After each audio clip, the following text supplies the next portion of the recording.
प्रभु श्री राम जी चित्रकूट में आकर के पर्णकुटी अपना बना करके रह रहे हैं। बना क्या रहे हैं?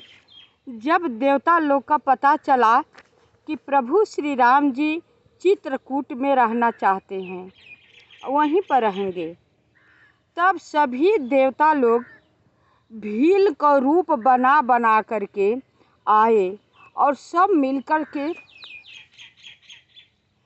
लक्ष्मण जी के साथ पर्णकुटी बनाने लगते हैं। घास पत्ते के ले करके खूब अच्छे खासे एक पूजा स्थान, एक सीता जी के रसोई बनाने के लिए, एक शयन करने के लिए, एक बैठने के लिए बनाते हैं। बना दिए सब मिल कर के प्रभु श्री राम जी के पर्णकुटी। तो उसी जंगल से एक एक से ऋषि महर्षि लोग आए, जो कि हम लोग मकान में जाने के लिए गृहवास कहते हैं, वासु का पूजा करवाते हैं, पूजन। उसी तरह सब ऋषि महर्षि लोग आकर के जंगल में वासु शांति करवाए, हवन पूजा पाठ करवाए। बहुत वेद मंत्रों के साथ ये सब किया गया। जब हो गया तब सीता जी और राम जी दोनों गठबंधन किए हुए उस अपने कुटिया में गए। ऋषि महर्षि लोग वेद का उच्चारण कर रहे हैं और लोग प्रवेश कर रहे हैं। कहते हैं ऋषि महर्षि लोग कि हे प्रभु, अब वासु शांति हो गया, अब आपको इसमें रहने से किसी प्रकार की दिक्कत बाधाएं नहीं होगी। आप यहाँ पर जितना दिन रहना हो उतना दिन आप रह सकते हैं। अपने भाई सहित भार्या सीता जी के साथ ही आप रहिए। ये सब कह करके ऋषि मुनि लोग चले जाते हैं। अब आते हैं वहाँ का जो भील होते हैं जंगल में रहने वाले, वो आते हैं प्रभु श्री राम जी से इतना कोमल भरी बात बोलते हैं और कहते हैं कि हे प्रभु, आपको जिस चीज़ की ज़रूरत हो निसंकोच कहिएगा, बिना कुछ सोचे समझे कहिएगा। हम लोग ला कर के आपको देते रहेंगे। आपको यहाँ पर हम लोग किसी प्रकार की परेशान नहीं होने देंगे। आपको जब होगा शिकार खेलने का मन होगा, हम लोग ले जा कर के शिकार आपको खिलवाएंगे, दिखाएंगे। यहाँ का बड़े बड़े वन, बड़े बड़े पहाड़, झरने, नदियाँ, बाघ, सिंह, हाथी, सर्प, सब कुछ, बड़े बड़े गुफा, खोह, अपने लोगों को सब कुछ देखा हुआ है। आपको हम लोग बाघ, सिंह, शेर यानी सब जानवरों से बचा कर रखेंगे। आप निसंदेह यहाँ पर रहिए। आपको जो होगा सो हम लोग सेवा करेंगे। हम लोगों को बहुत पुण्य इकट्ठा हुआ है कि आपको दर्शन करने को मिल रहा है। हम लोग अब जान गए कि अपने लोग बहुत दिनों से कष्ट सहे, इस जंगल में बहुत दिनों से कष्ट सह रहे हैं प्रभु। हम लोग चोरी चमारी बहुत करते थे। जो रास्ता पकड़ कर जाता था राहगीर, हम लोग सब कुछ छीन छोड़ लेते थे। फिर भी हम लोगों के कमर में एक करधन तक नहीं बचा। लेकिन हे प्रभु, अब इतना हम लोग सौभाग्यशाली हो गए हैं कि आपके दर्शन कर लेने के बाद अपने लोगों को अब कोई चीज़ का कमी नहीं होगा। हम लोग कुछ नहीं चुराएंगे, किसी को कुछ नहीं लेंगे। हे प्रभु, आप सबको हम लोग सेवा करके अपना हम जन्म का सार्थक कर लेंगे। केवल आपको जो चीज़ की आवश्यकता हो आप आज्ञा देते रहिएगा, संकोच मत कीजिएगा, हम लोग तुरंत उपस्थित हो जाएंगे। एक छोटे बालक की तरह, जैसे छोटा बालक होता है अपने पिता से हर बात कहता है, उसी तरह सब भील बैठ करके प्रभु श्री राम जी के साथ बातें कह रहे हैं। जैसे मुग्ध होकर के पिता सारे बात अपने पुत्र को सुनता है, उसी तरह प्रभु श्री राम जी वो भीलों को सारी बातें जो हैं सुन रहे हैं। जब प्रभु श्री राम जी चित्रकूट में रहने लगे, बड़े बड़े तीर्थ, बड़ी बड़ी नदियाँ आने के लिए तरसने लगे। चित्रकूट तो फूला नहीं समा रहा था कि मेरे पर्वत पर, मेरे यहाँ आकर के श्री राम जी अपना पर्ण कुटी बना करके रह रहे हैं। देवता लोग सिहा रहे हैं कि चित्रकूट कितना भाग्यशाली है कि उनके यहाँ जा करके प्रभु श्री राम जी अपना भार्या सहित, लक्ष्मण भाई सहित निवास कर रहे हैं। जितना पेड़ लताएं थी आपस में लिपट लिपट कर लताएं मंडप सा बन गया है कि प्रभु श्री राम जी को किसी प्रकार की दिक्कत न हो, कष्ट न हो। बारिश हुई तो सब इतना लिपट करके महल जैसा लोग बना लिए हैं, लताएं लिपट लिपट करके, कि पानी बारिश हो तो नीचे नहीं आएगा, प्रभु श्री राम जी भीगेंगे नहीं, उनका रास्ता नहीं भीगेगा। जो कि कैलाशपुरी में कल्प वृक्ष रहता है, उसी तरह कल्प वृक्ष हजारों यहाँ पर हो गए हैं। मन चाहा फल फूल से लद कर लटक गए हैं, झुक गए हैं कि इस प्रभु श्री राम जी के तोड़ने में कोई दिक्कत ना हो। ये दृश्य देख करके कल्प वृक्ष अपने आप को कोसता है कि हम देवता लोग के पास रहकर कुछ नहीं किए, जो कि वहाँ के साधारण पेड़ फल वाले रह करके कर रहे हैं प्रभु श्री राम जी की सेवा। वो बहुत बड़ भागी हैं। कल्प वृक्ष आप सब जानते होंगे तो अच्छी बात है, नहीं तो मैं बता देती हूँ। कल्प वृक्ष करोड़ों कोस में फैला हुआ होता है और ऐसा पेड़ वो शंकर जी के कैलाश पर्वत पर कल्प वृक्ष है। वो ऐसा पेड़ है कि आप पेड़ के नीचे बैठेंगे और सोचेंगे कि ये चीज़ मुझे मिल जाता, प्राप्त हो जाता, केवल मन में आप सोचेंगे, बस आपके सामने आ जाएगा, आप उसका उपभोग कर सकते हैं। वही कल्प वृक्ष उसे कहते हैं। ये कल्प वृक्ष शंकर जी के पास में है।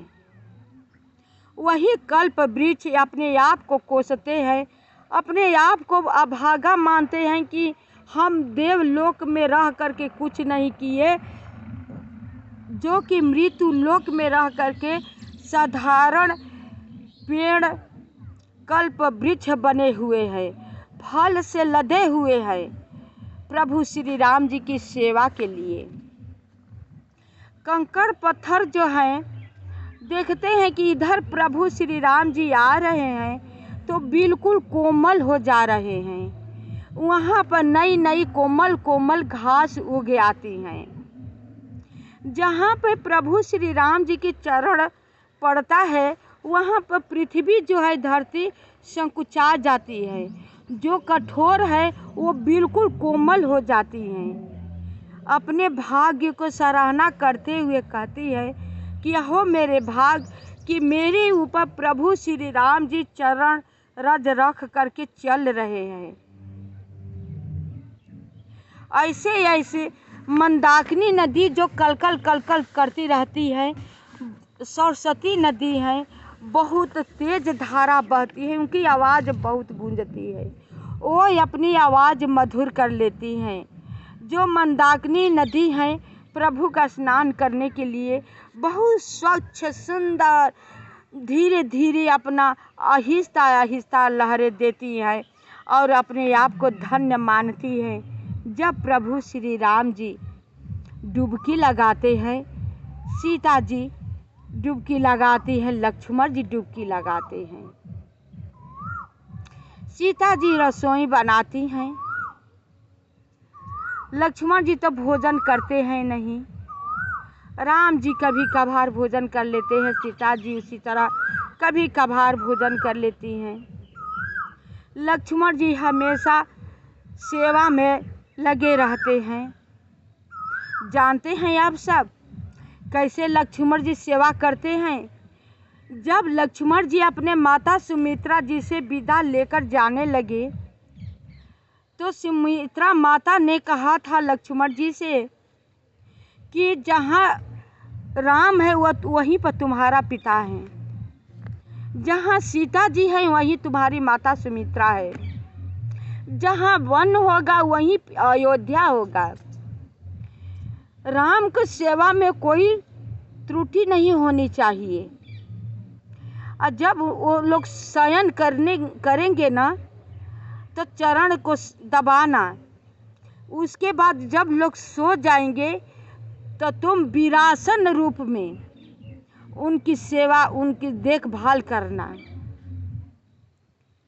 विरासन मतलब घुटने के बदल घुटने के से टेक करके अपना तीर बाण ऐसे तान करके बैठे रहना सारे रात, किसी प्रकार के राम जी को क्षति न पहुँचे। सेवा बहुत कठिन है और वही तुम्हें सेवा करना है। लक्ष्मण जी हाथ जोड़ के माता जी से बोला, हे माता, मैं शिकायत का मौका नहीं दूंगा, मैं अधिक से अधिक सेवा करने के लिए तत्पर तैयार रहा करूंगा। वही लक्ष्मण जी 14 बरस न तो नींद लिए हैं, न भोजन, न क्रिया त्यागे हैं। लक्ष्मण जी जैसा विकट परिस्थिति जैसे सेवा किए हैं प्रभु श्री राम जी को, लेकिन आप सब यहाँ पर सुन लीजिए कि इतना लक्ष्मण जी करते हैं, लेकिन प्रभु श्री राम जी जंगल में हैं, ठीक है, साथ में लक्ष्मण जी हैं, वो भी ठीक है, लेकिन हमेशा चर्चा चलाते हैं भरत भाई को। बहुत अच्छे अच्छे कार्य करके लक्ष्मण जी आते हैं, अपने भैया से अपनी बड़ाई सुनने के लिए तरसते हैं, लेकिन क्या कहते हैं उस समय, कुछ भी करो हे लक्ष्मण, जो कर है वो सही है, लेकिन मेरा भरत जैसा नहीं। मेरा भरत धर्म का धूरी है, मेरा भरत सबका भरण पोषण करने वाला है। मेरा भरत जैसा भाई इस दुनिया में कभी हुआ है न कभी होगा। लक्ष्मण जी सहम कर चुप हो जाते हैं और अधिक करना चाहते हैं, सोचते हैं कि भरत जैसा मुझे भी प्रभु श्री राम जी बड़ाई दे, लेकिन हमेशा प्रभु श्री राम जी भरत की ही चर्चा करते रहते हैं, भरत की बड़ाई करते हैं। ये मत आप सब समझिएगा कि प्रभु तीनों लोक का मालिक हैं तो उन्हें कष्ट नहीं हुआ, कष्ट बहुत हुआ है जंगल में। जब याद करते हैं अपने पिता को, अपने माता को, अपने भरत भैया को, तो बैठे बैठे रोने लगते हैं। प्रभु श्री राम जी को बहुत कष्ट हुआ है, बहुत चित्रकूट में रोए हैं। जब विचलित होता है ना तो सीता जी आकर के आश्वासन देती हैं, समझाती हैं। फिर प्रभु श्री राम जी एक एक से कथाएं कह करके सीता जी को लक्ष्मण जी को कह कर सुनाने लगते हैं, लेकिन हमेशा बार बार कहते हैं कि मेरा भरत कैसे रहेगा, मेरा भरत कैसे रहेगा। एक ही जवाब रहता है, ये कह करके प्रभु श्री राम जी के नेत्रों में जल भरे आता है।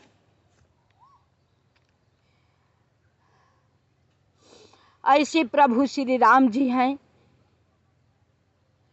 भीलों लोगों का बहुत पुण्य इकट्ठा हुआ था। बहुत पुण्य इकट्ठा होता है तो तीर्थ करने का मौका मिलता है।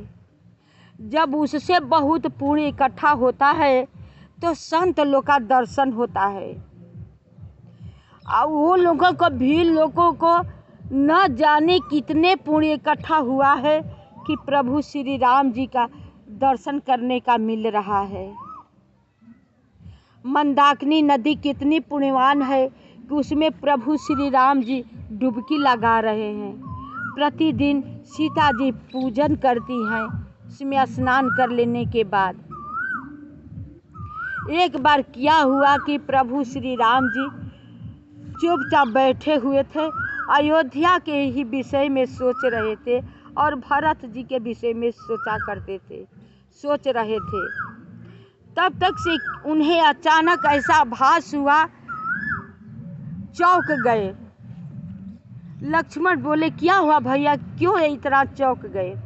कहे कुछ नहीं लक्ष्मण। कहे नहीं, आप हमेशा चिंतित रहते हैं, लेकिन उसके बाद भी लगा कि आपको विशेष कोई अंदर से समझ में आया, आप चौंक गए। कि हाँ लक्ष्मण जी, लगा कि मेरे पिता का रथ दक्षिण के तरफ गया है अभी अभी। लक्ष्मण जी प्रभु श्री राम जी को और सीता जी समझाने लगती हैं कि आप रात दिन पिताजी का स्मरण करते रहते हैं, इसलिए आपको ऐसा लगा। इस तरह पिताजी के नहीं होगा। तो कहते हैं प्रभु श्री राम जी, विधाता यही करे कि ऐसा अनहोनी न हो।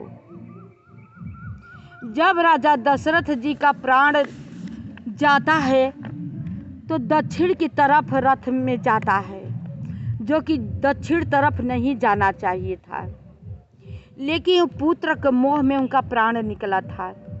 रथ में तो गया लेकिन दक्षिण तरफ गया। इसका अफसोस प्रभु श्री राम जी को बहुत था, लेकिन ये बात वो कहे तो कहे किसे कहे।